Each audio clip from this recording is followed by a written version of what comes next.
Vasudevaya, Om Namo Bhagavate Vasudevaya, Om Namo Bhagavate Vasudevaya. Today, as promised, we are going to be talking about Yogamaya. We've spent maybe 6 weeks discussing Maya. I don't think we've discussed every possible nuance, but we discussed all the main points that Prabhupada presented. We read from his letters.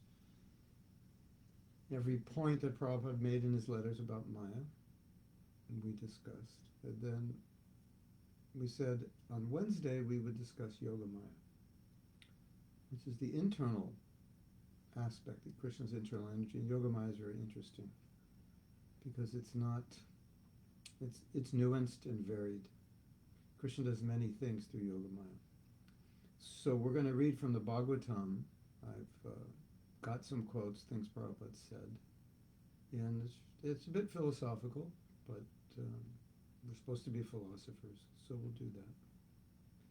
And today, because all the quotes are from the Bhagavatam as opposed to previously, we just were reading from the letters, I will say, Om Namo Bhagavate Vasudevaya, Om Namo Bhagavate Vasudevaya. My voice is low because... Okay, Om Namo Bhagavate Vasudevaya. I have to repeat what I just said. You may not have heard it. We're going to be reading about Yogamaya from Srimad Bhagavatam. And as promised on Wednesday, we would discuss Yogamaya. Yeah.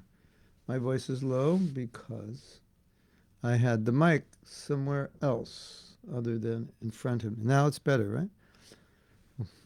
Namo Vishnu Padaya Krishna Prestaya Bhutale Shrimate Bhakti Vedanta Shamini Tinamane Namaste Saraswati Deve Gauravani Pacharine Nirvisesa Sanyavadi Paschatya Dasatarine. So today is a special day because I'm wearing the chadar and hat my daughter stole from me. And she didn't wear it today. It's very cold right now.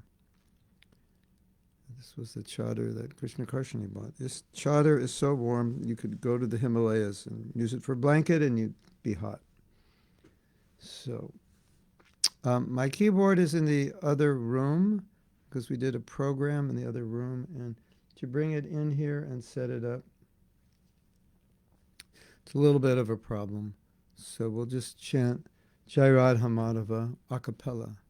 Jai Radha Madhava Kunja Bihari Jai Radha Madhava Kunja Bihari Kupijana Vallabha Girivardhari Kupijana Vallabha Girivardhari Yashodhanandana Brajajana Ranjana Yashodhanandana Brajajana Ranjana Jamuna Tira Banachari Jamuna Tira Banachari Jaya Radha Madhava Kunja Bihari Jaya Radha Madhava Kunja Bihari Gopijana Vallabha Girivardhari Gopijana Vallabha Girivardhari Yashodhanandana Brajajana Ranjana Yashodhanandana Brajajana Ranjana Jamuna Tira Vanachari Jamuna Tira Vanachari Jaya Radha Madhava Kunja Bihari Jaya Radha Madhava Kunja Bihari. Srila Prabhupada ki jai. Grantaraj Srimad Bhagavatam ki jai. Nitai Go Premanandi Hari Hari Bo. One moment. It's too light in here. Excuse me. More beautiful. Just perfect. Okay. So, we are going to begin reading from the Srimad Bhagavatam, and we are going to start with the 10th canto, because in the 10th canto, Prabhupada gives a little summary, a little overview. And I think the way our minds work, we want everything just to like fit in a box. You know, this is what Maya is, Mahamaya is this, and Yogamaya is that, and Mahamaya fits more into a box than Yogamaya. Yogamaya doesn't fit so well into a box, but there's a little summary that gives quite a good overview. Excuse me. Sometimes I eat breakfast before class, and sometimes this is my breakfast. And this is a tea made from different grains. And it has nut butters in it, nut butter milk. So it kind of keeps me going for an hour and a half. And then I have amino acids. This actually makes my brain work better. Your brain also. In case your brain's not working, this is good for it. Keeps you awake. I don't know why there's no stimulants in it, but it doesn't stimulate you, but it keeps you very awake. And what I've noticed when I travel and I'm tired, sometimes I'll be speaking and I'll forget what I'm saying. The sign of being tired. And I thought I was getting old and losing my mind, and I realized I was just tired. Kind of scary when you can't remember what you just said. But these pills keep the mind very awake. So we will test them today to see if I forget anything. What was I just saying? I can't remember. That kind of thing.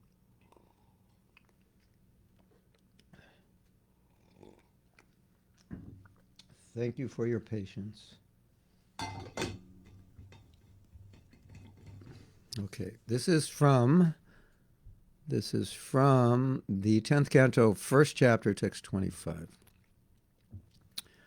Parasya Shaktir Vividhaiva Shruyate. This is from Svetashvatara Upanishad.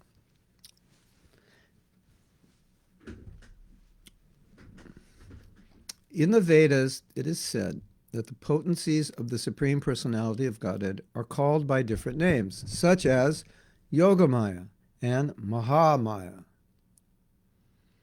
So interestingly, you probably know Maya means energy. Maya means many things. One of the meanings of Maya is energy, and one of the meanings of yoga is connection between us and Krishna. So that energy that connects us between us and Krishna, it connects us to Krishna, or brings us closer to Krishna. And so Mahamaya, though not literally, it doesn't literally mean, according to me, I'm not a Sanskrit scholar, that energy which separates us from Krishna. But that's what it does. And so Yogamaya, the purpose of Krishna's Yogamaya, which is Krishna's internal energy, is an umbrella figure. Yogamaya is also used as an umbrella categorization of Krishna's internal potency. And there are different ways to categorize it, Swarup Shakti and so forth. Yogamaya has particular functions, but sometimes it's also used in a general way, Krishna's internal potency.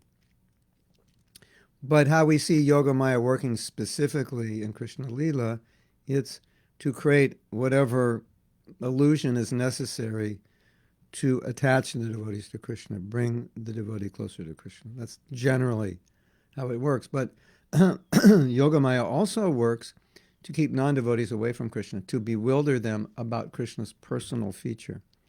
So it's also a protective device, where a person may not be in...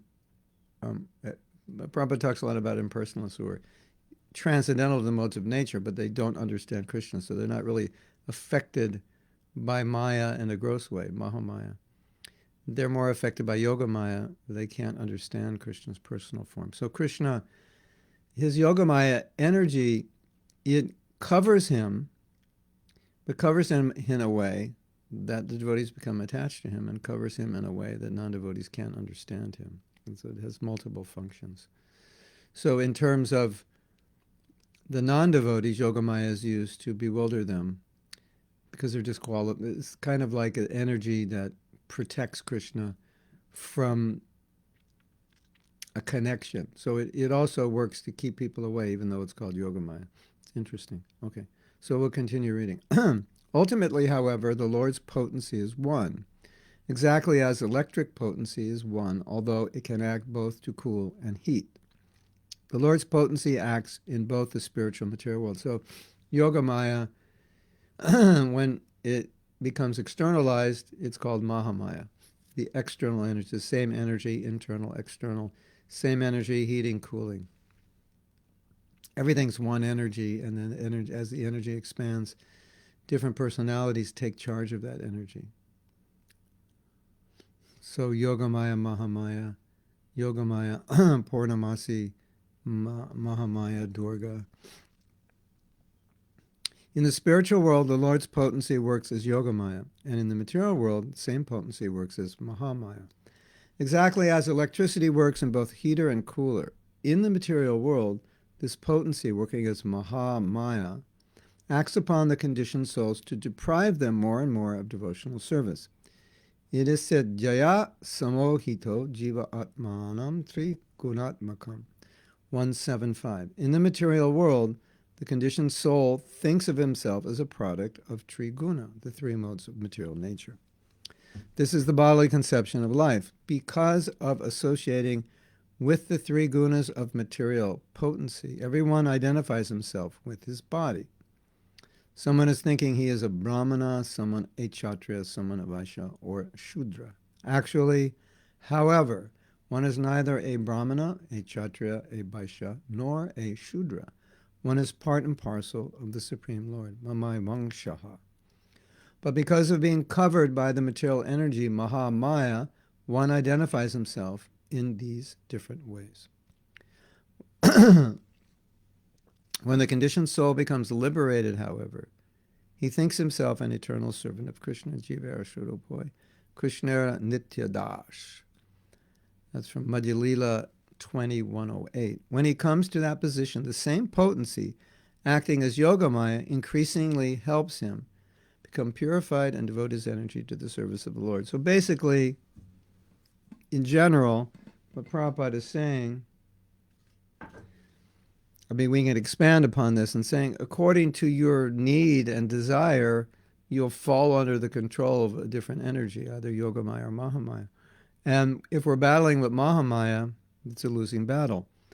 And if Yogamaya works on us, like when we're hearing Bhagavatam, when we're in the Dham, when we're in Kirtan, when we're chanting japa properly, then that energy is just attracting us and bringing us closer to Krishna. So wouldn't it be nice to be under that energy that brings you to Krishna? That makes life easy. A lot of times we're trying to be Krishna conscious, but we're allowing ourselves to be influenced by Maya. So obviously it doesn't work. It's a contradiction.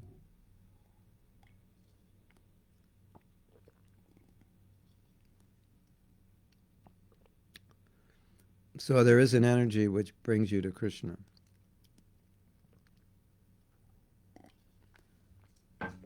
We could say, thank God Krishna created that energy, because if there was only Mahamaya, then we would be doomed, eternally doomed for turning our back on Krishna.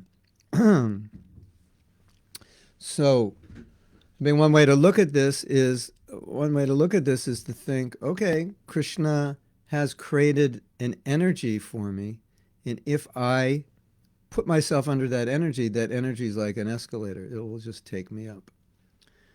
And Maya is like the down escalator. So if I'm on the down escalator and I want to get back up, it's kind of hard work because I have to work against the escalator. So it's going down and I'm trying to climb up. But if you're on the up escalator, you may walk or not walk, it brings you up. So intelligent people will naturally think, okay, if Krishna has two energies, and I can choose to put myself under either one, it makes sense I should put myself under the energy that automatically brings me up. I mean, kind of simple. As we say in America, that's a no-brainer. You want to be under Maya's energy or Yogamaya's energy? Mahamaya or Yogamaya? No-brainer, Yogamaya. Okay.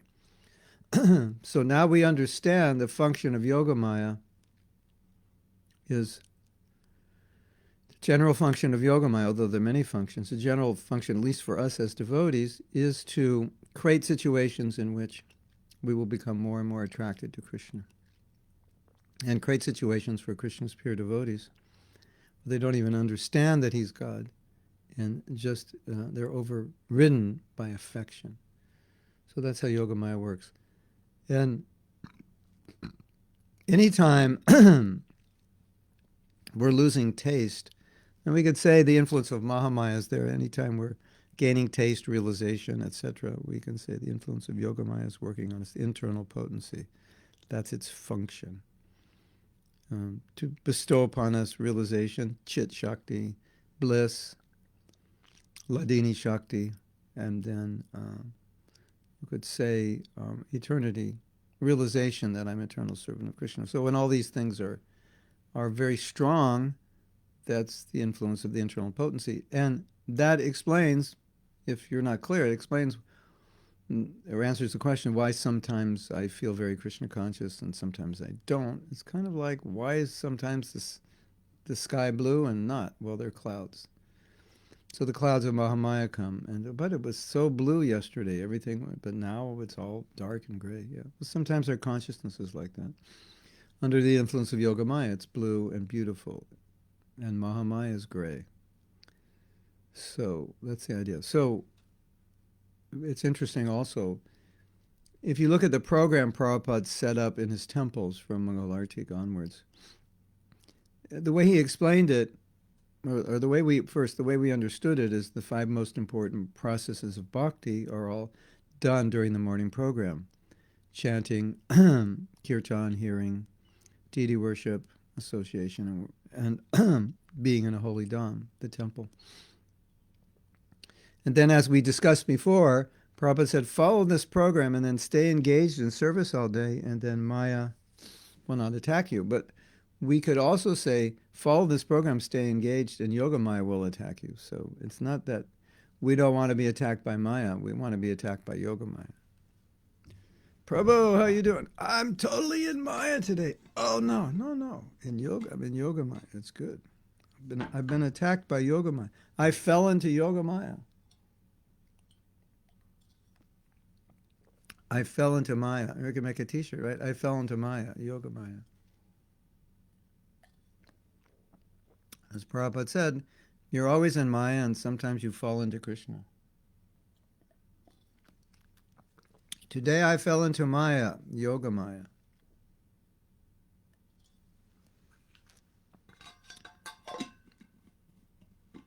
So, if you are smart, then you want to do things which make your spiritual life easy, right? So, putting yourself under the shelter of the 9 processes of devotional service and then being engaged every waking hour in devotional service pretty much keeps you under the effects of the internal potency, which then breeds or fertilizes the soil for faith, for taste, for determination, all the things that you need to become Krishna conscious.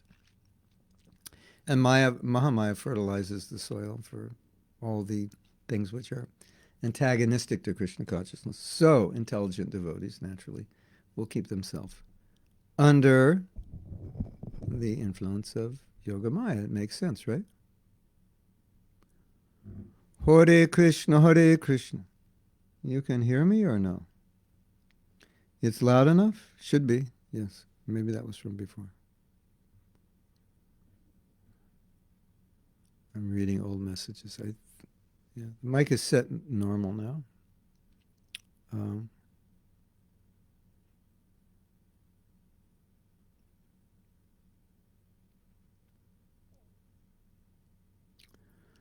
We're going to start a whole movement of amino acids. Here it is. Go to Amazon. MAP. It stands for something. Pure amino acids.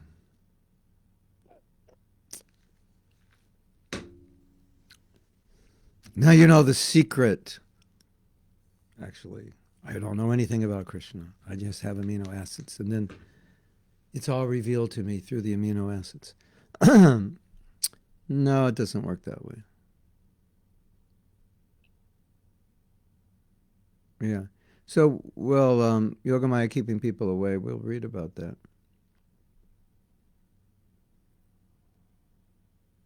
Yeah.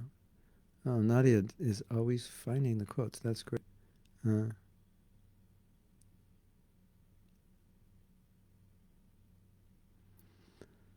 Jainitai says, everything that distracts us is Maya. Sometimes connection with family feels like distraction. How to balance? I don't know your situation, so all I can say is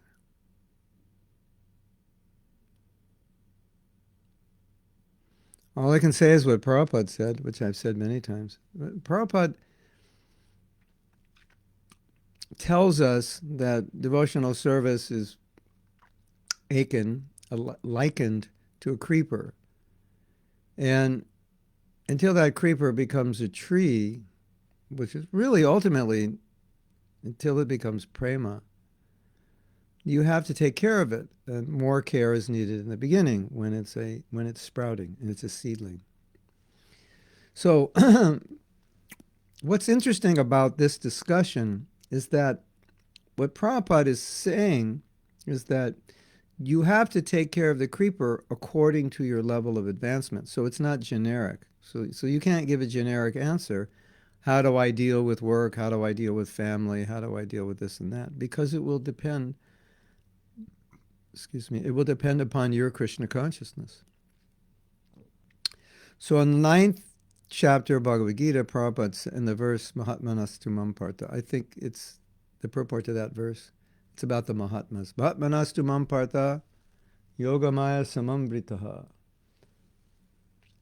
He said the Mahatmas, the great souls, they won't put themselves in any situation which would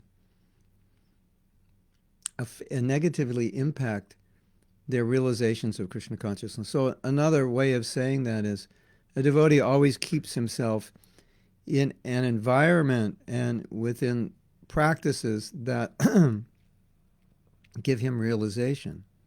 Because ultimately, if you think about it, it's the realizations that are keeping us in Krishna consciousness. And the realizations are just really how we're looking at things and how we're thinking.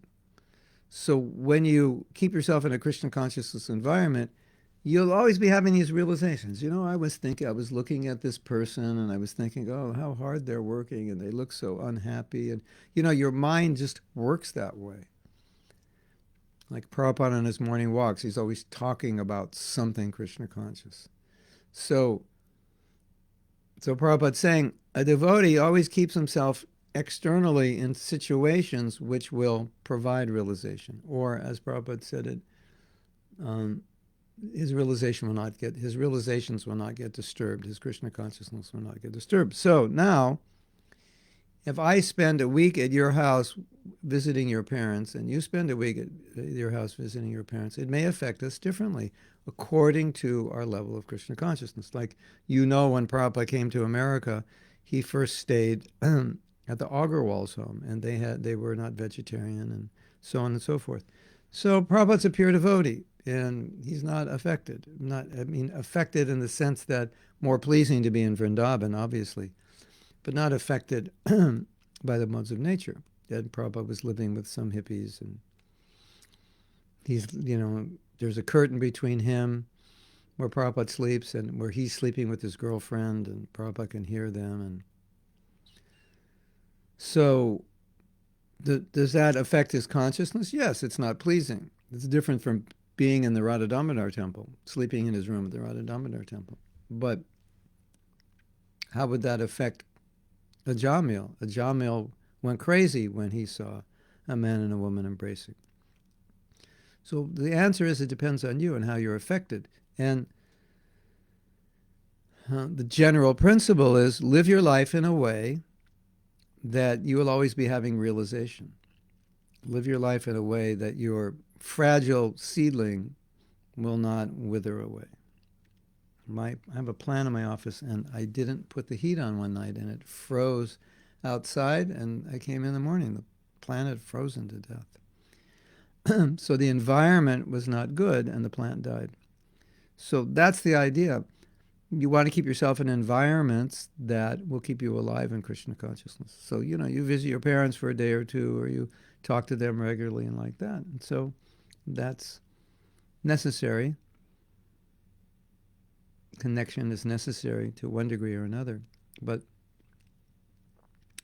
what you're able to do will be different from what I'm able to do, what another devotee is able to do, and what also you feel comfortable doing or you desire to do. Sometimes, connection with the family is not unfavorable. Sometimes it's favorable. Sometimes it's unfavorable. Sometimes it's just very mundane, not unfavorable, but just kind of boring or mundane. And so these are decisions we have to make. But I think the principle, which we discussed, is extremely important.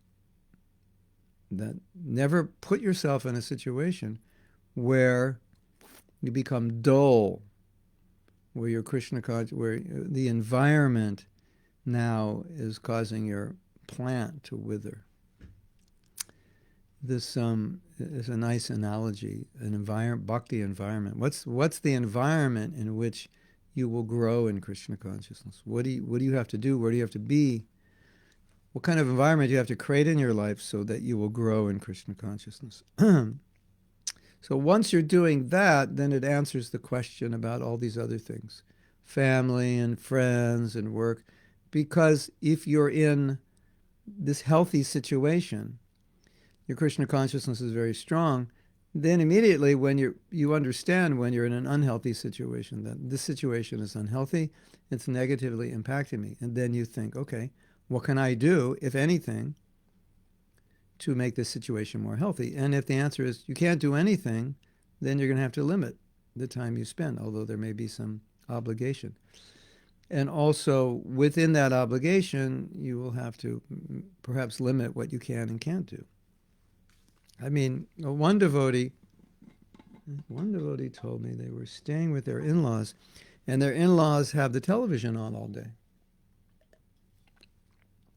So I was thinking, if a day, just being there for a day, I would feel very contaminated.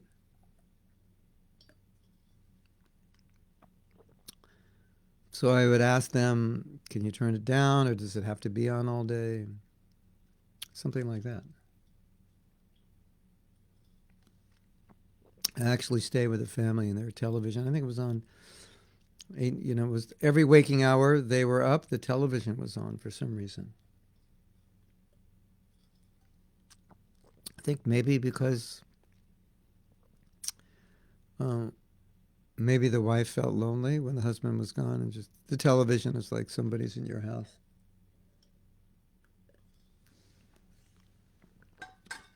Now another point is, which is interesting also, we're talking about creating an environment so your creeper can grow. Well, what's interesting is if you're in environments which are unhealthy and you're not aware of it, how it's impacting the environment for your creeper, that's not good. And I think sometimes that happens. Not sometimes, it definitely happens. Where we allow ourselves to be in environments where we're unhealthy because we don't notice it so much. Or maybe you could say we just like it, that environment. We don't notice it so much how it's impacting us.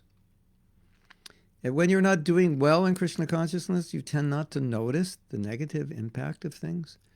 The more the sheet is clean, the more you notice the spots. The more it's dirty, the less you notice. So this is important. So that's one area Prabhupada said, a devotee is always careful to be in environments where he can maintain his realization.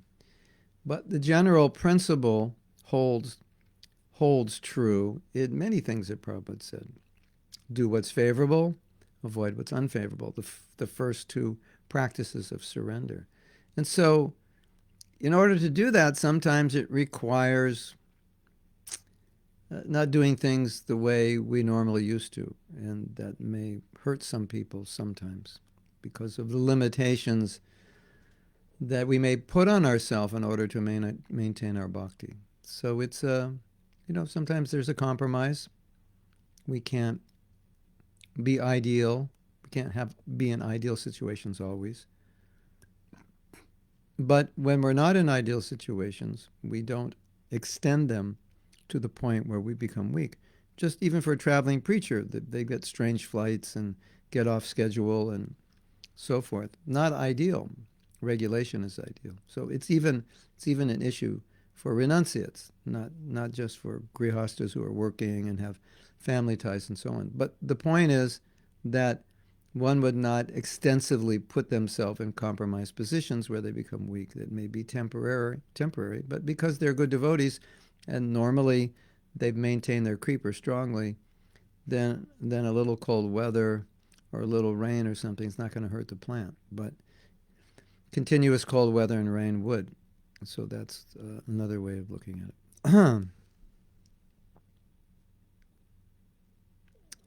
So, this is a very important principle of bhakti.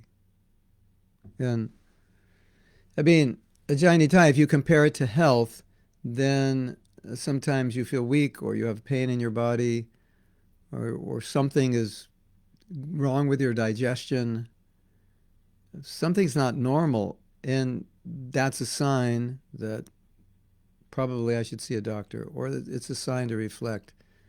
What am I doing? What may I be doing that's causing this? Is there anything I can do to stop? Is there anything that's aggravating this problem that I'm doing? So you reflect. So the same thing spiritually. If I'm feeling weak, don't just go on, but reflect. Am I doing something that's making it hard on myself? And I think a lot of times we live a life that makes it hard to be Krishna conscious, which we're just working against ourselves. And then, if you ever say things like it's really hard to be Krishna conscious, it may be that you're just working against yourself. You're making it hard on yourself. It's possible. So if you ever catch yourself saying, oh, it's so hard to be Krishna conscious, that should be a red flag. And I think we all realize that if we attend an amazing festival, an amazing kirtan, an amazing class, if we chant really good rounds, we never think, we never have the realization it's difficult to become Krishna conscious. We're just very blissful. We're getting a lot of realization, a lot of energy, and so forth. It's in those times when we're not practicing well that we might say it's really difficult to become Krishna conscious because now the energy is shifted. You've put yourself under Maya's control. Yeah. So if you're under Maya's control, you will think it's difficult to be Krishna conscious because Maya's job is to make it difficult to be Krishna conscious. But if we're under the spiritual energy, by being nicely engaged in Krishna consciousness, you'll just feel it's natural to be Krishna conscious. You won't feel this battle, this duality in your life. So that's something to consider. Don't make it hard on yourself. And I think in the name of enjoyment or comfort, we make it hard on ourselves. And then we're wondering, why is it so hard to be Krishna conscious? Well, look at your life. Maybe that would answer the question. Okay, maybe not always. Maybe we're just conditioned souls struggling. Okay, I don't want to deny that. But I think it's very important when you say it's difficult to be Krishna conscious, well, let's go down your schedule, see what you're doing. Well, I get up about 8:30 in the morning and then I go on Facebook for like 6 hours and then, while I'm looking at Facebook, I'm eating sweets during those 6 hours, yeah. Why is it so hard to be Krishna conscious? I just don't understand, it's so difficult. Yeah, so we don't want to be that foolish.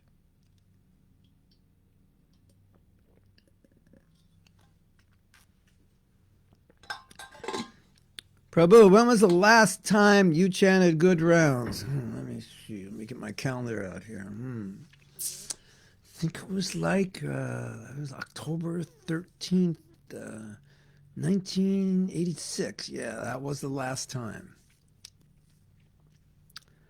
You've been having trouble in Krishna consciousness? Yeah, ever since that, the day after that, I've been having trouble. Okay, I think we discovered why. It only took us like 34 years to figure it out, but we figured it out. Yeah, so that's part of the problem. Sometimes the problem is obvious, and we're scratching our head. I wonder why I'm not Krishna conscious. Prabhu, when was the last time you actually chanted one good mantra? I can't remember that. When was the last time you went to Mongol Arctic? Oh, I think that was in the last yuga. So, yeah, okay. So that would make sense that you're not inspired. Prabhu, when was the last time you didn't criticize a devotee? Let me think. It was about 4 seconds ago. Yeah. Okay, that might explain why you're not like so inspired in Krishna consciousness. So you just have to look. We have to look at what we're doing instead of complaining. Maya is so strong, I'm so weak. Maya is so strong, I'm so weak. It's like a mantra. You're going back and forth with this mantra. Maya is so strong, I'm so weak. Maya is so strong, I'm so weak. Wait a minute. Just look at what you're doing. That might explain something. So, yeah. Hare Krishna. You understand what I'm saying.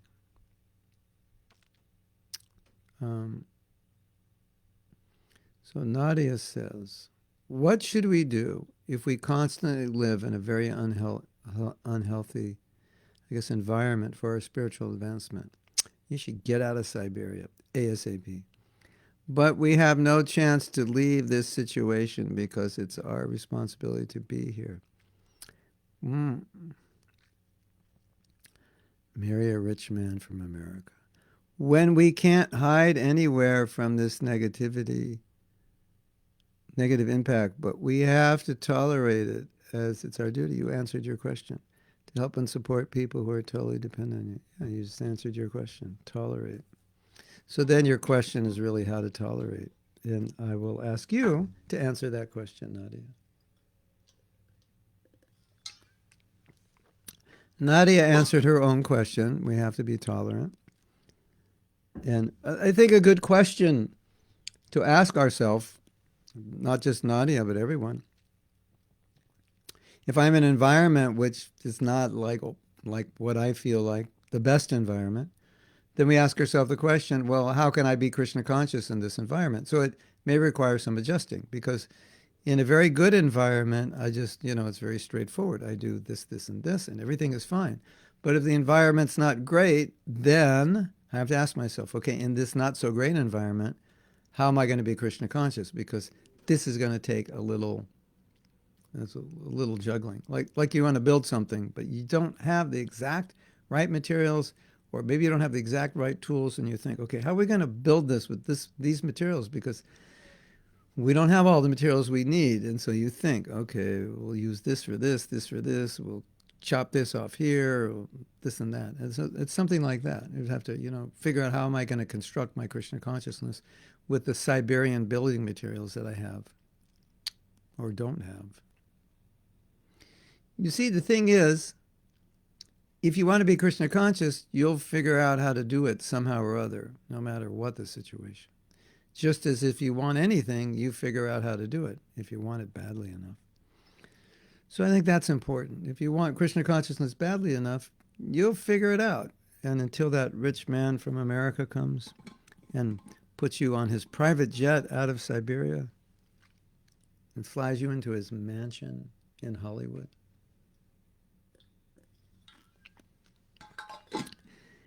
you'll have to answer this question. How can I do this in this situation? I mean, there aren't really, quote unquote, ideal situations for being Krishna conscious. Obviously, there are better situations. But you can be in an ideal situation and be in Maya. That's also possible.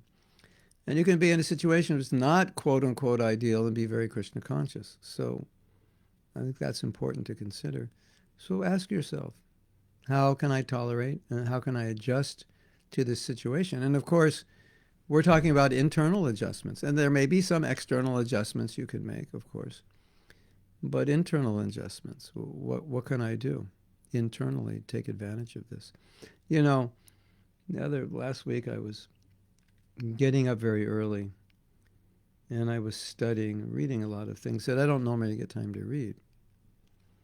And I thought, this is amazing, just, get up every day like 3:30, 2:30, 3:30, and you can read for a few hours before you have to start chanting. You can read for 2 or 3 hours, depending on what time you have to go to work. And if you don't really have to go to work or you work at home, you could be reading till like 7 a.m. and writing and studying or whatever it is that inspires you in Krishna consciousness, doing, the things you never get time to do.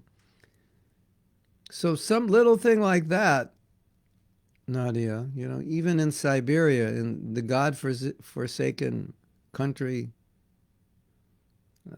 Siberia is, but if you were doing something like that, where you were like very absorbed in something that's really inspiring, then even in Siberia, you would be ecstatic.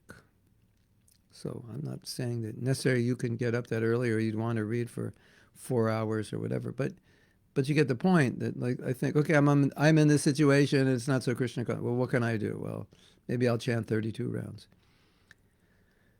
Maybe I'll, go out in the snow and knock on doors an hour a day just to get inspired and meet a few people and present Krishna consciousness to them. Or I'll go shop to shop where it's warm. Or you can go inside stores like I used to do and distribute books. And when people would say, did the store allow you to come in and do this? I'd say, of course not. You think they'd allow me to do this? And the people would laugh and they didn't know whether to believe me or not. Of course they wouldn't let me. Are you kidding? No way. They didn't let me. You think they'd let me do this? No way. Here, read this book. You'll really like it. So, you think of something, what do I really like to do? What really inspires me? And you do it. You keep yourself alive, even in Siberia. And you can write a book with realizations, and it'll be called Alive in Siberia. Staying alive and well in Siberia. That's Nadia's new book. We're looking forward to it. With all your realizations, how to stay inspired in Siberia. Hare Krishna. I don't know if that was the answer you were looking for.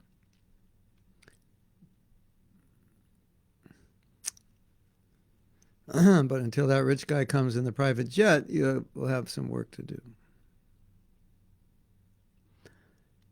So, Jyotirmai says, is there the case that we make some space for Mahamaya in order to allow our spiritual life to become better in the future? Like, concentrate for a while a lot on your job or do a lot of effort to improve your physical condition. Give up more space or relationship to put things in order. So sometime every day life is more smooth. Of course, japa is always there. You can do that, but I wouldn't call it Maya. Because anything you do which helps your Krishna consciousness cannot be Maya. Now, if you do all those things and you end up uninspired and more materially attached to things and so forth, then it's Maya. Because Maya is not, you can't categorize Maya just as this is Maya, this activity. Oh, obviously, some activities. But to say job is Maya or exercise is Maya, or like, well, what are you thinking when you exercise? Why are you exercising? I'm thinking I'll get nice and thin and I'll be sexy. Okay, that's Maya. But if I think, well, I need to be healthy, I need to maintain the body, and when I'm healthy, everything's better, my service is better, my mind works better. Okay, so why are you doing it? So I can oil the machine that's serving Krishna. So that's not Maya.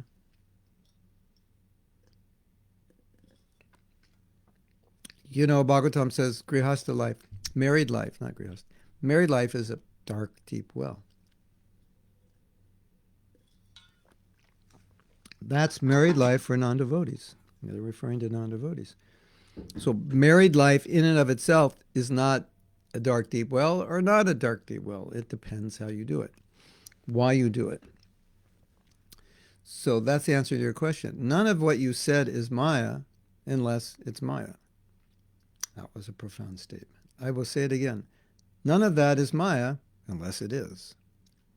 Should that be the name of this class? It's not Maya unless it is Maya. Though it all depends on you. And as I said, some things categorically are Maya. It doesn't depend on you or not. It's just Maya. It's sinful. Okay. But the things you described are not sinful.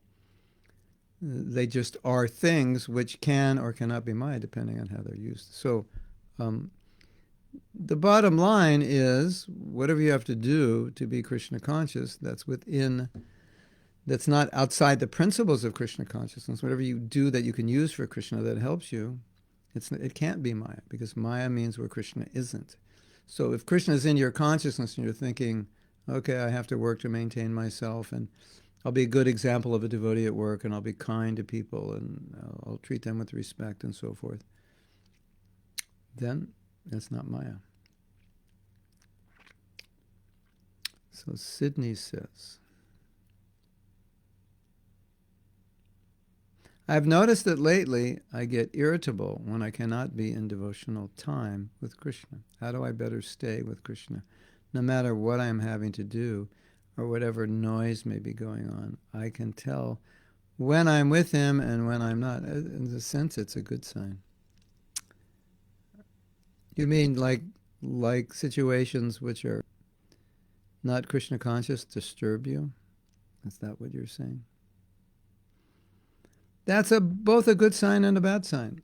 When you want to be in a Krishna conscious environment, and yeah, like we're driving down the street and we go by McDonald's and you can smell some meat. It's like, oh, yeah, that should disturb you. If it doesn't disturb you, maybe there's something wrong with you. So some things should disturb us because we're cultivating at least sattva guna, and when we come in contact with tamaguna, it's disturbing. So that, in a sense, is a good sign. But still, we have to be tolerant. So I think you were looking for the answer. How can I tolerate these things? And the more you're Krishna conscious, naturally, the less you'll be bothered by things. Even the less you'll be bothered by the things that bother you. Okay, that's what I wanted to say. And I said it. The less you will be bothered by the things that bother you. Like this whole world was a botheration for Prabhupada because it was just a world of people suffering. And everywhere he looked, he saw people suffering, and he's so compassionate. It's just like painful. But at the same time, he tolerates what bothers him. And, in a sense, everything is a botheration. A pure devotee who's come to this world to preach Krishna consciousness, having the body is a botheration. Everything's a botheration. So, but it's natural that it, because our lives, our taste is different. So naturally, these things are disturbing. But then again, we're not disturbed. That's the maturity of Krishna consciousness. And why are we not disturbed? Because in our life, we have so much Krishna consciousness that it fills us up so much that we're not disturbed. So you have to fill yourself up. Fill yourself up more. And then you'll be disturbed, but you'll not be disturbed by what disturbs you, if that makes sense. Did that make sense? Are you all scratching your head? Not be disturbed by what? Yeah, that makes sense. It's pretty clear, right? Pills are still working. I said something that makes sense, even though it doesn't sound like it.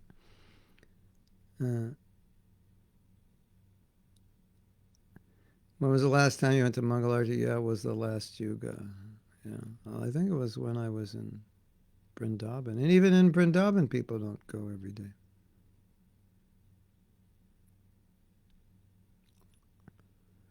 So Nadi is blessed to be happy in Siberia until the private jet comes to take her to the mansion in America. Hopefully the mansion's in Alachua. You'll like it here. Okay. So the answer to Nadia is, if you can't come to Alachua, then just do everything I said. I've never done book distribution in a store. Well, a big department store. You can do it in big department stores because it takes them a while for them to figure out what you're doing. Of course, if you do it right in front of a counter where a person's got nothing to do but look at you, then yeah. But you can go store to store also, just little shops, show them books.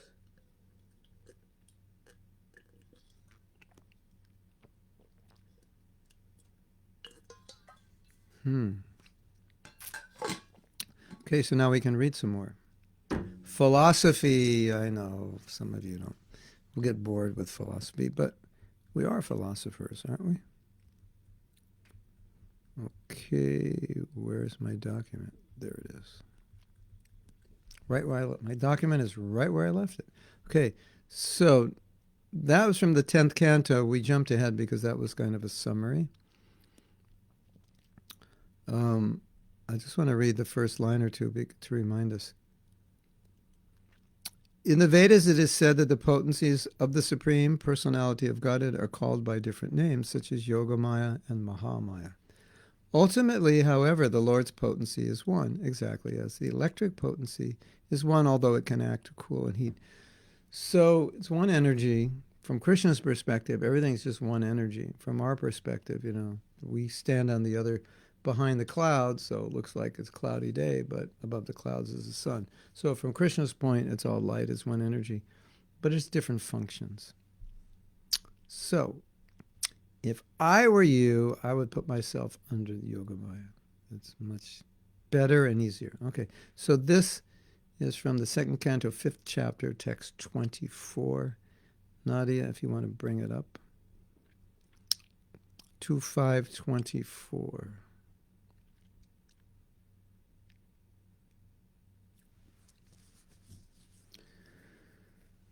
The reason is, this is coming up in the middle of a purport, so I'm not sure what the reference is. Maybe we will understand by reading. The reason is that the Lord reserves the right of not exposing, I guess it's like, why doesn't everyone understand Krishna? I mean, he's just standing there. Why would anyone misunderstand? Just like, you're standing in front of me. There's Nadia. I see you. This is what you look like. This is, you're talking to me. Everything is like, so now I stand in front of Krishna and it's like, I completely misunderstand. I don't understand who he is. Nadia, yeah, she's a woman this age, from this country. This is her occupation. These are her skills. It's all clear. Krishna stands in front of you and it's like, he's got this little ring around him called Yogamaya, and everyone who's in Mahamaya can't pierce that Yogamaya ring, so they have no idea who he is. And it's funny, because if you look at commentaries on Bhagavad Gita, then you really understand this Yogamaya potency of how Krishna bewilders people, because they have no idea who Krishna is. Oh, Krishna is the unborn. It's like, what? The unborn within you, the eternal, is not actually a person. It's like, what are you talking about? Krishna is like, spoke the Bhagavad Gita. He is a person. No, when he says surrender to me, it means surrender to the eternal unborn. No, that's not what he said. Hello? Anybody home? He did not say that. So this Yogamaya is like, 600 versions of the Bhagavad Gita and 600 misunderstandings of who Krishna is, even though Krishna is stating who he is. That's Yogamaya. Amazing. It's amazing. It's incredible. Krishna is amazing. You can't, he's right in front of you and he's like bewilders you. So, let's read it again. The reason is that the Lord reserves the right of not exposing himself to the non-devotee, who even after a thorough study of literature like the Bhagavad Gita remains an impersonalist, simply by obstinacy. This obstinacy is due to the action of Yogamaya, a personal energy of the Lord that acts like an aide-de-camp by covering the vision of the obstinate impersonalist, kind of like a bouncer, basically. What is Yogamaya, Prabhu? It's Krishna's bouncer to keep the impersonalists away. Who will never understand Krishna? They don't. Why? Because they don't want to. Krishna says, you don't want to? Okay. I'll fool you into thinking that what you think about me is true when it isn't. Just like one of the interesting things that Krishna did, amongst many interesting things, is he left what seemed to be a material body when he died. So all those atheists and Mayavadis and so forth could say, see, I told you so. He's just an ordinary person. He's just assuming this form temporarily. And, he merged back into Brahman, or he's just an ordinary person, He's not God. Look, there's his body. He got shot in the foot by a hunter and he died. I don't know if the average person would die being shot in the foot with an arrow. I don't think. But in any case, you would think, Krishna, why would you do that? And Krishna says, because that's how they want to see me and I'm reciprocating. So, okay. You want to see me like that? Okay. I'll do it for you. That's what you want. You want Maya? I'll give it to you. You want to think I'm material? You got it. I'll give it to you. What do you want? I'll give it to you. You want to be God? Okay. Here's a body. Go for it. And, if you want to forget me, I'll help you. So, works for you, works against you. If you want Krishna, you get him. If you don't, you get something else. It's just the way it is, ladies and gentlemen. Okay. Such a bewildered human being is described as mudha, or grossly ignorant, because he is unable to understand the transcendental form of the Lord as being unborn and unchangeable. If it were true that the Lord takes a form of material shape from his original impersonal feature, then that would mean he takes birth and is changeable from impersonal to personal. But he is not changeable. Philosophical. Now we've got some philosophy here. Philosophically illogical. Krishna is unchangeable.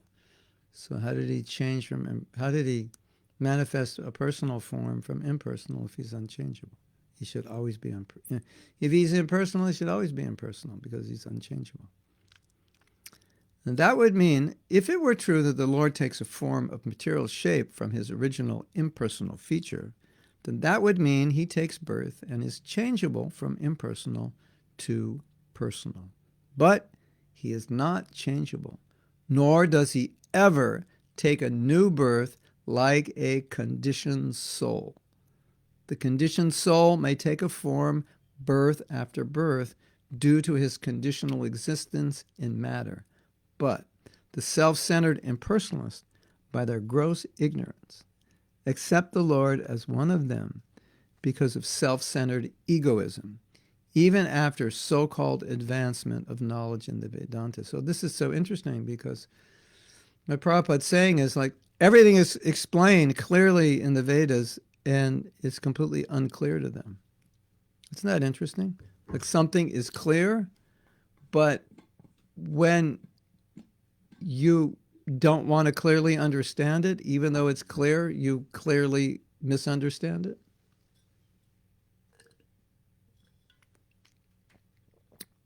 Unusual. Well, maybe not unusual. Maybe that's just normal psychology.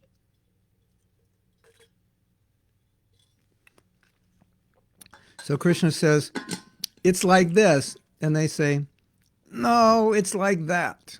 No, but Krishna says it's like this. No, it's not really what he means. He means that.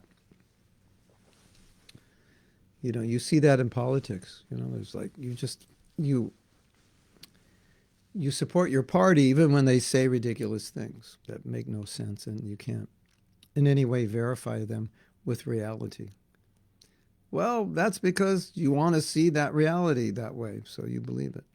Okay, I want to be God, so anything in the Shastra that says I'm not God and Krishna is God doesn't work for me. So I'm just like, I don't see it. I don't understand it that way. It may be clear to you.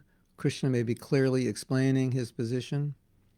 I don't understand it. I don't see it that way. That's how it works. And Krishna's okay with that. That's what they want.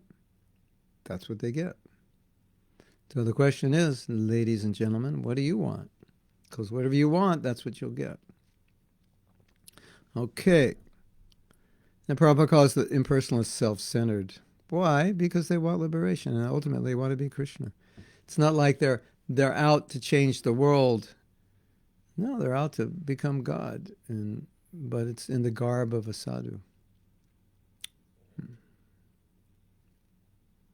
The Lord, being situated in the heart of every individual living entity, knows very well the tendency of such conditioned souls in terms of past, present, and future. But the bewildered, conditioned soul hardly can know him in his eternal form. So Krishna knows us. We can't know him without bhakti. By the will of the Lord, therefore, the impersonalist, even after knowing the Brahman and Paramatma features of the Lord, remains ignorant of his eternal personal feature as ever existent Narayana, transcendental to all material creation. That is sad, sad news for the world. That even though Krishna appears either to you or appears through Shastra, explains his position, demonstrates his position, you don't understand it. You understand it in contrary ways, contradictory ways. And ultimately you conclude that Krishna is impersonal, which is like, I don't know if you'd want to marry a light, but I wouldn't be, I don't know, if I'd want to spend the rest of my life living with a light. Maybe if I don't like people, that might work. But if you're a bit social, you'd probably rather marry a person than a light. No, Prabhu, I've been burnt out by people. I just want to marry a light. Okay, I understand. You had some bad relationship in the past. I understand that. But really, you want to marry a light? Yeah, with a light, no relationship issues. It's just, And the light and I can become one, and the light pervades everything, and I can feel very big, like I'm everywhere. And yeah, so that's impersonalism. Okay, that's what you want. Yogamaya, this Yogamaya energy, that's attracting Krishna's devotees into loving exchanges with him. That Yogamaya energy is bewildering the impersonalist. Same energy, different function. Isn't that interesting? Because you might think, well, isn't that just Mahamaya? Well, Yogamaya has different functions. Some of them seem to emulate Mahamaya, but it's the same energy, just acting in different ways. So that energy can act any way that Krishna wants it to act. But so that's one of the ways. And so in the Bhagavad Gita, in the 7th chapter, Krishna says, Yogamaya samanvita, naham prakasha sarvasya. I'm not manifest to everyone. Naham prakasha sarvasya yogamaya samanvita. I am covered by my Yogamaya.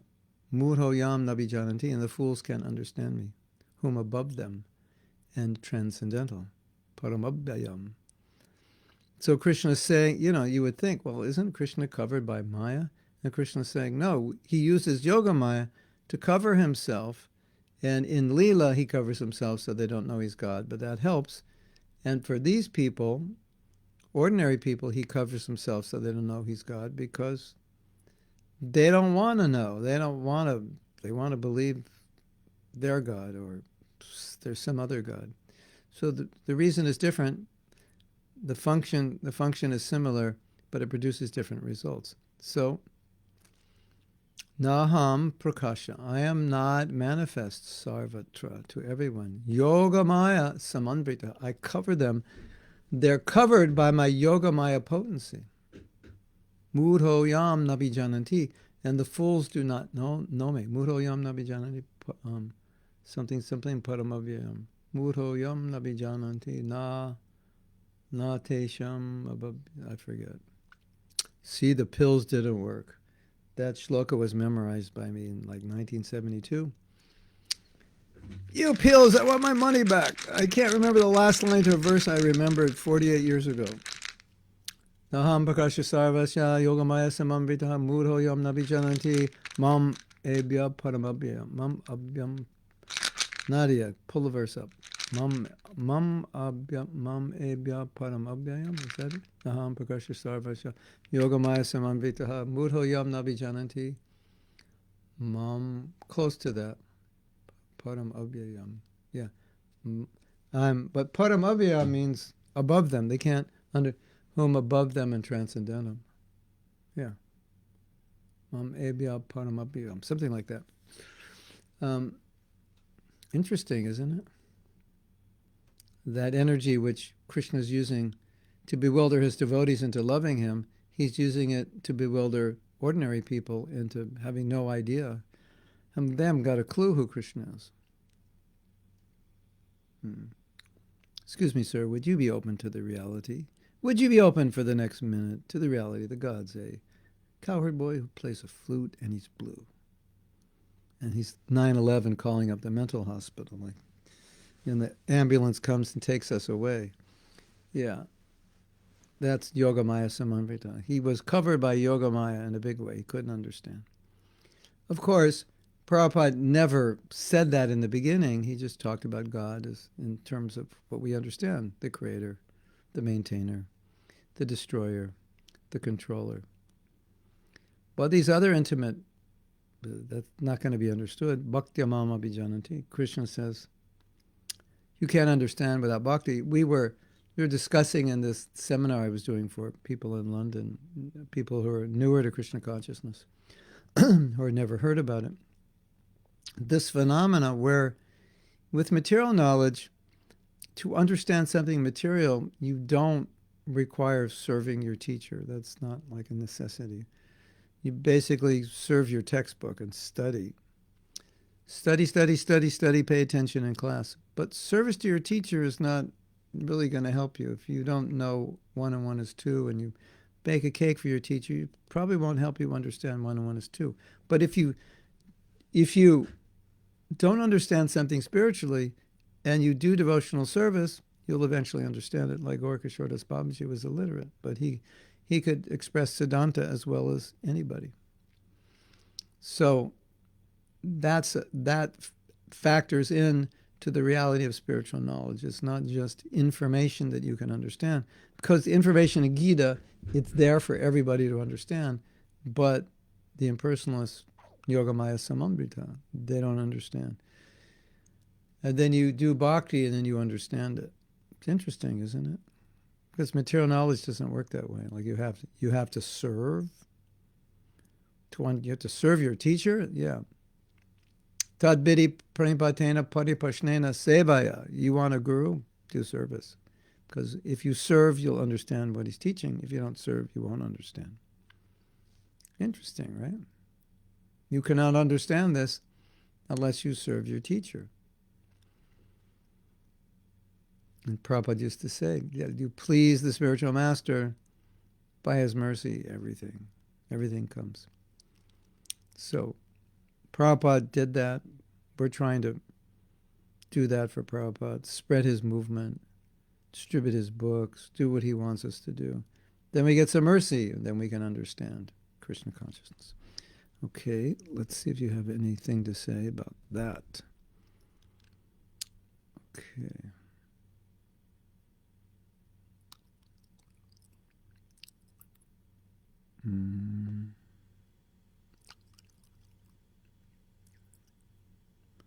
Okay, Nadia, you've just been invited to Alachua. Oh, you've been invited to come to Mexico. Well, you have 2 invitations. Wow. Now Christy's coming also. Oh my God. Sounds like a movement starting, a new movement in Alachua. Okay, so we have a question. Ananda, the husband of Krishna consciousness. One time Prabhupada said that Krishna consciousness is not only religion. Krishna conscious activity contains everything like economy, politics, military, music, philosophy, medicine. Question is how to be Krishna conscious and be politics. Politics is very dangerous. Well, if you're a Kshatriya, it's not a problem. You practically how to do it, I couldn't say because I think about it also in the current environment. How would you do it? People would shoot you because you'd close all the slaughterhouses. You would end, or you would restrict consumption of meat, illicit sex, intoxication, gambling. It would be restricted or completely stopped. They would shoot you. There would be protests in the streets. You know, people like have a hard time restricting themselves. But another point is that, like, if we're asking the question, how could I be Krishna conscious doing politics, or how could I be Krishna conscious doing this or that? If you're a Kshatriya, it's not a problem. If it's a Kshatriya, it's just natural. It will be easy to think of Krishna. Like our Krishna said, Arjuna, fight and think of me. And you could think, how can you think of Krishna while you're fighting? Well, you know what they say in the trenches? I think they call them foxholes. You don't find any atheists during war. So actually, being in battle, probably a good place to think of Krishna. If you're a politician, there's so many problems, you pray to Krishna. We had a president, like I think every morning when he met with his cabinet, they would pray for guidance. He was religious. So you can be Krishna conscious anywhere, but specifically if it's your varna, then it's just conducive in so many ways for your Krishna consciousness. I don't know if that's what you were asking. If you're asking specifically how we would do it, I've pondered it deeply, and I've come to the conclusion that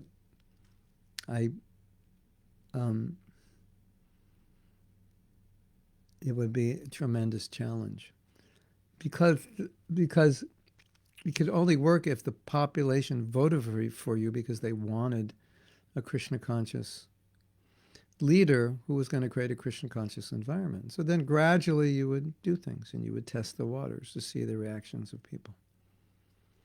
Kind of get a feel for it. But, like Tulsi Gabbard, she wasn't presenting a Krishna conscious agenda, but I think she was presenting something more sattvic. And most people couldn't relate to it because they just want a politician that is going to help them make more money, have a good economy, good jobs, and like that. So, people are interested in sense gratification. So whatever leader they think can give the most sense gratification, that's who they vote for. So, to reform that system, you have to have a population that understands it. And there were a few people that really appreciated Tulsi Gabbard, but most people just, I don't know, they were afraid of her. So I saw from that, in politics, I'm not sure that everybody's that interested in solving problems, at least solving them in a certain way. They might be more interested in keeping status quo. It's a complicated thing. You get in America, politicians get all this money and donations to run their campaigns, and then they feel obliged to pass legislation to protect the people who gave them money. So it's, it's not the way politics is supposed to be. So unless the world changes so much that people are looking for a God-conscious solution and willing to take it, it would be difficult, no doubt, to do much.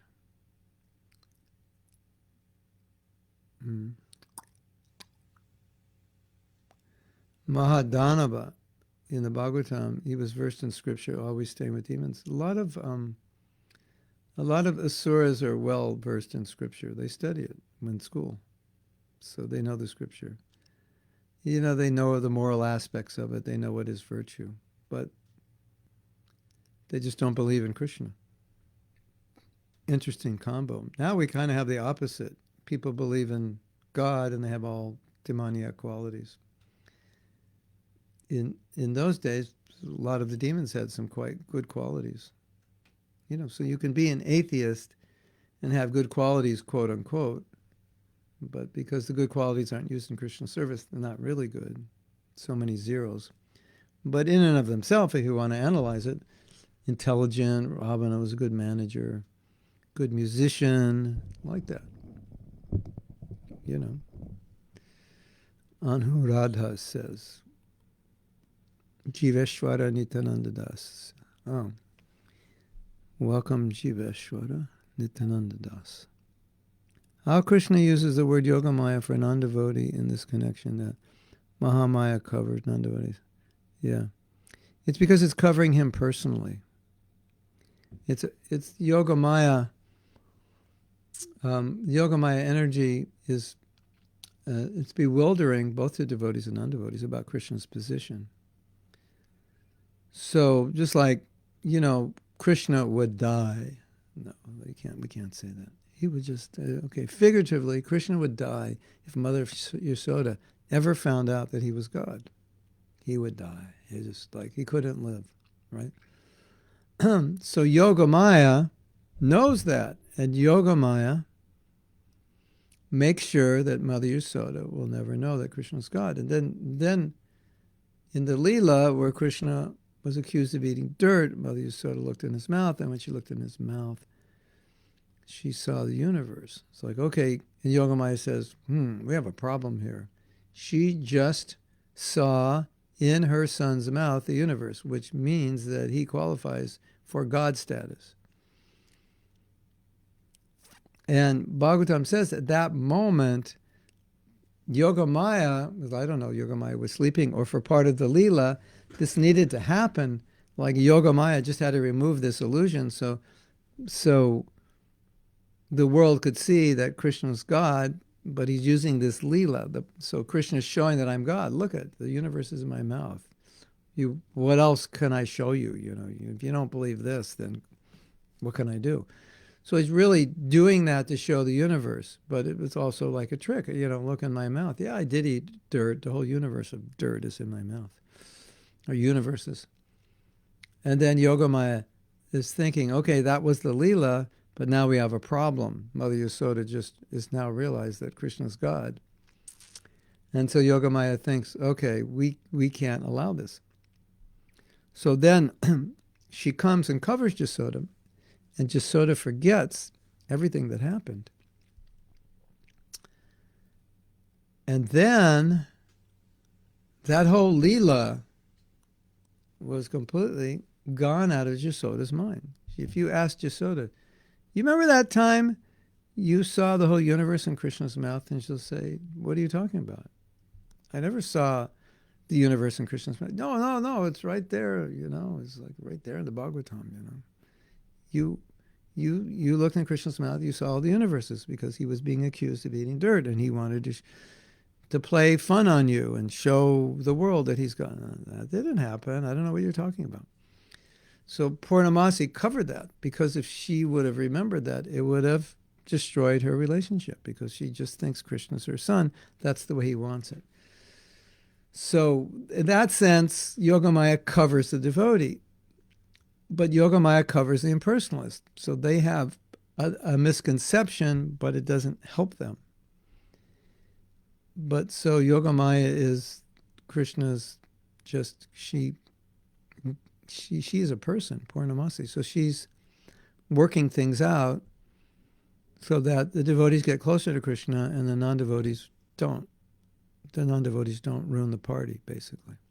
They ruin their own party, but not his. So let's just, meditate on that for a while and see if that makes sense. Okay, we have 7 minutes. We can read something else. So I have everything on my computer, so when I'm reading, I don't see your questions. So I will read the next one, and then we'll take some questions. Well, I think this next one answers. Pardon, Ananda, it answers. This is from 2:726. In the Bhagavad Gita 7:25, it is said by the Lord, Naham Prakasha. Nadia, did you get that whole verse? Naham Prakasha Sarvasya Yogamaya Samanvrita. Did you put that up? I don't think you did. 725. Can you put it up? Let's see if I remember the last line. I don't think. I'm going back to see if you put it up. If you can put it up. 725. Mam ebya param abhyam. That's what I think the last line is. Mam ebya param abhyam. Do you know that I memorized it? That I memorized the 7th chapter of the Gita while I was driving down a deserted highway for 8 hours. I had the book on the steering wheel, and I was just, there was like one car, you'd see a car here and there. Yo naham prakasha sarvasya yogamaya samanvita mudho yam nabijananti loko mam ajam avyam. Oh, I was really off. Well, I need a refund of my pills. That didn't work. Loko mam ajam avyam. I have to dust off my shlokas. They're getting rusty. Loko mam ajam avyam. The whole world doesn't know me, whom above them and transcendental. Yeah. So, okay. So now let's read this. And I think this further answers your question, Paran Ananda. In Bhagavad Gita, it is said by the Lord, Naham Prakasha Sarvasya Yogamaya Samam Bataha. In other words, he reserves the right of not being exposed to anyone and everyone. So how he wants to cover himself is either going to help the devotee or keep away the non-devotee, or satisfy the non-devotee by keeping them in the illusion that they desire to be in. Only the bona fide devotees could know him by his specific symptoms, and out of many, many such symptoms, one symptom is mentioned here in this verse, that the Lord is Sita Krishna Keshaha. One who is observed always with beautiful black hair. Both Krishna and Lord Baladev have such hairs on their heads. And thus, even in advanced age, they appeared like young boys 16 years old. That is the particular symptom of the personality of Godhead.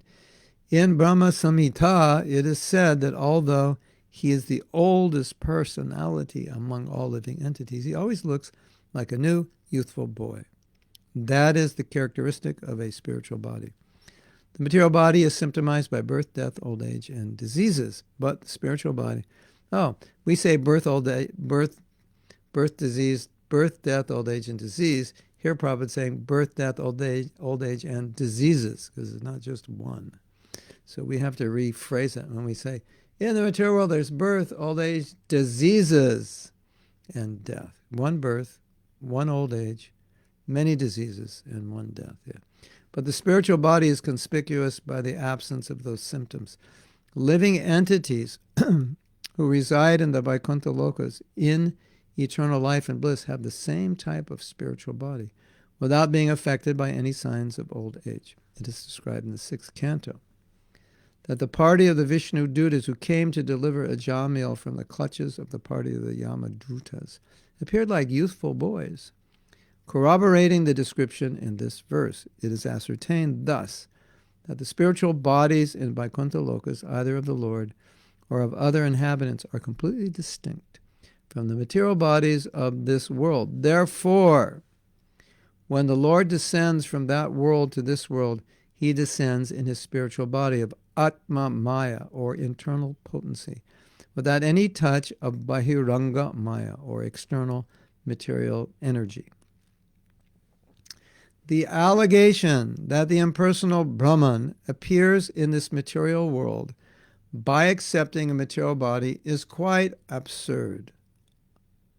Therefore, the Lord, when he comes here, has not a material body, but a spiritual body. The impersonal Brahma Jyoti is only the glaring effulgence of the Lord. And there is no difference in quality between the body of the Lord and the impersonal ray of the Lord, called Brahma Jyoti. That's from 2726. I told this story before. It's quite funny. Harisari was reading, either in Bhagavatam class or just reading, a purport, either in CC or Bhagavatam. And the purport had nothing to do with the verse. The purport was smashing the Mayavadis and personalists. This, that, they're wrong in this way, they're wrong in that way, they're foolish in this way, they misunderstand this, they're envious in this way. Smash, smash, smash, smash, smash. And so he asked Prabhupada, he said, Prabhupada, it looks like this purport was misplaced under this verse because this purport is not talking about anything in the verse. Then he reads it to Prabhupada, and Prabhupada said,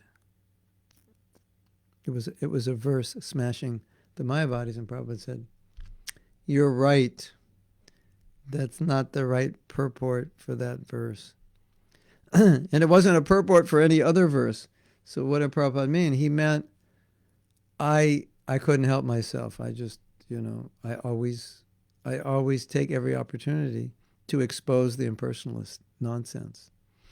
So he said, okay, you can take that purport out. It was just Prabhupada and his bhava to defend Krishna in his personal form, to expose the ignorance of the Mayavadis, who not only are ignorant, but they're actually offensive to Krishna. So out of love for Krishna, Prabhupada's defending Krishna. So he said, I couldn't help myself. It was just every opportunity that I have to expose them, I will do it. Isn't that interesting? So that's what we're seeing here. So now it is 9:30, and it's time to say goodbye. We have lots of things going on this weekend, but now I can tell you. Tonight we have a japa class for children, 7 o'clock my time. But the interesting thing about my japa classes for children, they're teaching the same thing I teach adults and just explaining it, maybe a little more simply, but it's the same thing. So if you're awake at that time and you want to attend, you're invited. All this should be advertised somewhere, my website, my Facebook. If my humble administration is doing their job properly, you should be able to find it. Ultimately on the website, which is the easiest place to find it, I would think, all in one spot. Okay, so we have japa today at 11, which is an hour and a half.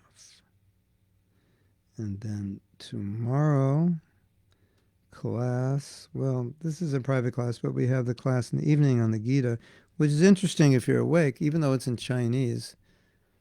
As you know, I don't speak Chinese, so the classes, even if we say the class is in Chinese, it's actually in English, obviously. So we're having some interesting discussions on the Gita that might be of use to you. We're having another class, but generally this other class, it's in Chile for this center, and I think they like to keep it private. So then we go to Sunday, and we're having a class on care and compassion for a group of devotees. I'm not sure if that's public or not. Then a lecture at 6 o'clock about anarthas, clearing anarthas out. That's actually I think it's at a virtual Rath Yatra festival in Argentina. Okay. Hare Krishna to all of you. If you join us for japa, we'll see you in about an hour and 27 minutes. Or the japa starts at 10. I probably won't be there till 11. So that's an hour and 27 minutes. But it starts in 27 minutes. Hare Krishna. Srila Prabhupada ki jai. Go Premanandi. Hari Hari Bo. Hari Hari Bo.